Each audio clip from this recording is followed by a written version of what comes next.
Hello दोस्तों, दुआ classes पर आप सभी का स्वागत है। आज हम इस वीडियो के माध्यम से जानेंगे कि ब्रेल लिपि में विराम चिन्ह के का प्रयोग कैसे किया जाता है। विराम चिन्ह का प्रयोग कैसे किया जाता है। दोस्तों, जब हम हिंदी में कोई भी पैराग्राफ का प्रयोग करते हैं तो हम उसमें विराम चिन्हों का प्रयोग करते हैं। तो उसमें से हम नेक्स्ट जो हमारा विराम चिन्ह है वह है दोस्तों अर्धविराम या सेमीकोलन, जिसको हम बोलते हैं। तो उसका डॉट नंबर क्या है, उसका लिखने का तरीका क्या है ब्रेल लिपि में। तो दोस्तों हम शुरू करते हैं आज की क्लास में।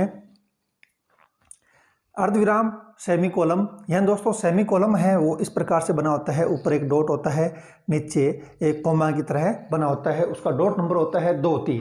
आपको दोस्तों याद रखना है, जो अर्धविराम या सेमीकोलन है उसका डॉट नंबर होगा 2, 3। ये दोस्तों इसका प्रयोग कहाँ होता है, कैसे होता है, यह दोस्तों जो टॉपिक है हमारा यह हिंदी की दृष्टि से भी काफ़ी महत्वपूर्ण है। तो दोस्तों हम शुरू करते हैं। वाक्य में जहाँ पूर्ण विराम से कम, यानी जब हम पूर्ण विराम का प्रयोग करते हैं। दोस्तों हमने पिछली वीडियो में पूर्ण विराम व अर्ध या फिर अल्प विराम का प्रयोग हम कर चुके हैं। उनके डॉट नंबर और उनका लिखने का तरीका भी हम सीख चुके हैं। यदि आपने वीडियो नहीं देखी है तो वीडियो जरूर देखना। वाक्य में जहां पूर्ण विराम से कम किंतु अल्प विराम से अधिक रुकने की आवश्यकता हो, जहां पूर्ण विराम से कम और अल्प विराम से अधिक रुकने की आवश्यकता हो, वहां अर्ध विराम या सेमीकोलन का प्रयोग किया जाता है।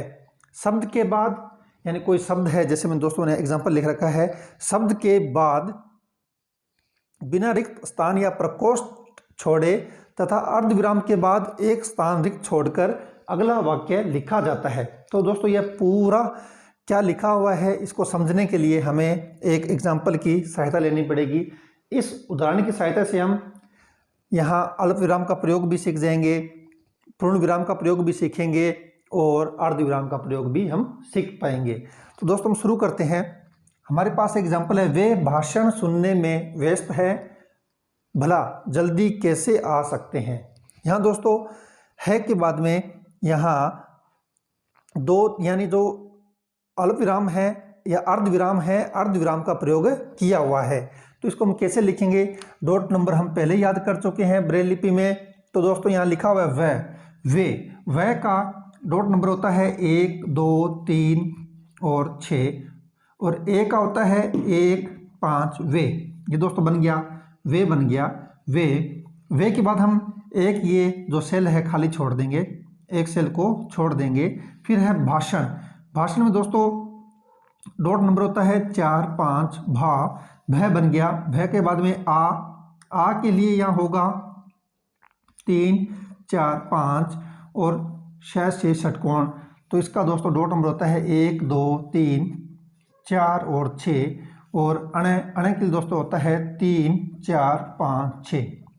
यानी हमारे पास हमने लिखा वे, फिर हमने एक सेल छोड़ दिया, यानी एक प्रकोष्ठ को खाली छोड़ दिया। फिर हमने लिखा भाषण। जब हमने एक शब्द पूरा लिखा है तो लिखने के बाद हम एक सेल को खाली छोड़ देंगे। इस सेल को हम खाली छोड़ देंगे, जैसे हमने यहाँ ये सेल जो हमने खाली छोड़ा है, ये वाला दोस्तों। वे भाषण सुनने में, तो स का यहाँ होता है, स का डॉट नंबर होगा 2, 3, 4।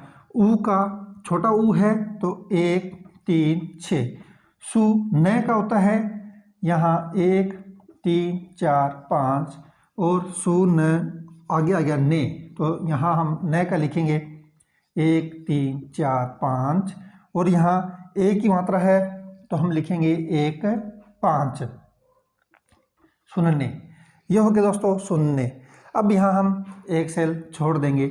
यदि हमारी ब्रेल स्लेट में आगे हमारा शब्द कंप्लीट नहीं आ रहा है तो हम नेक्स्ट लाइन से हम शुरू कर सकते हैं। तो सुनने में का दोस्तों मैक होता है 1, 3, 4। ऊपर दोस्तों यहाँ मात्रा है में, ए की मात्रा तो 1, 5। यहाँ ऊपर बिंदी है तो इसका डॉट नंबर होता है 5 और 6। सुनने में के बाद हम एक सेल छोड़ देंगे। अब यहाँ दोस्तों ये हमें ध्यान रखना है, यहाँ वह और स है जो आधा लिखा हुआ है, हम ब्रेल लिपि में आधे अक्षर के लिए क्या प्रयोग करेंगे, डॉट 4 का, डॉट 4 का हम प्रयोग करेंगे। डॉट 4 का हम प्रयोग करेंगे। यानी जब हमने किसी अक्षर के पहले हमने .4 का प्रयोग किया है, इसका अर्थ होता है कि वह जो शब्द जो अक्षर है वो आधा होगा। यहाँ है व्यस्त, तो यहाँ सबसे पहले हम .4 का प्रयोग करेंगे। एक सेल हमने खाली छोड़ दिया, .4। अब हम लिखेंगे वह, आधा वह बनेगा 1 2 3 6 वह।